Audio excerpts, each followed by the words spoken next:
I'll give you a rundown of really what we're doing with GraphAudio. The company was founded in 2016. The technology is from Berkeley, University of California, Berkeley, Zettel Lab, and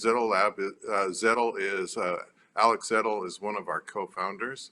So we have a licensing agreement from the University of Berkeley and Lawrence Berkeley National Labs, and we we're building an engineering team that works out of University of Texas in Austin, and so we work at the JJ Pickle Center there, and that's kind of how we build our transducers, and you'll see some pictures of some of the equipment there. So a little bit of moving on to our next slide. The mission of our company is really to essentially replace the standard cone or dynamic driver speaker with an electrostat.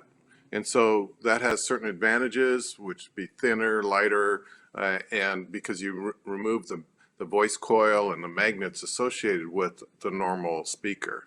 So this transition, we're thinking, is very similar to essentially, or analogous to what happened with the CRTs when they moved on to the flat panel displays. So our mission is really to replace that old technology, which has been around for a significant amount of time, 100 years since the Alexander Graham Bell invented the telephone. So moving on to the next slide, the disruption that we're offering is really not about the graphene as much, and you know, our company's called GraphAudio, but it's really about transitioning from this dynamic speaker that we see on the left to a more streamlined, simpler configuration with electrostatic forces being used and a graphene diaphragm being suspended in the middle that then actually moves and transmits the sound. So it's really about the graphene enables this sort of technology. So we end up with this speaker that's thinner, lighter, and actually performs better and performs over a large into the ultrasonic and even subsonic ranges. So I'll move on to the next slide. Graphene is, you know, kind of broadened its horizons as of late, I think.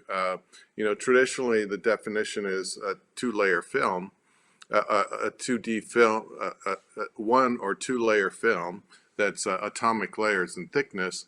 But in general, I notice that it's sort of creeping up as far as, you know, maybe it's 10 layers, it's 20. So what we do is, you know, we've seen other sort of graphene related technologies, which are like aerogels or even stacked graphene.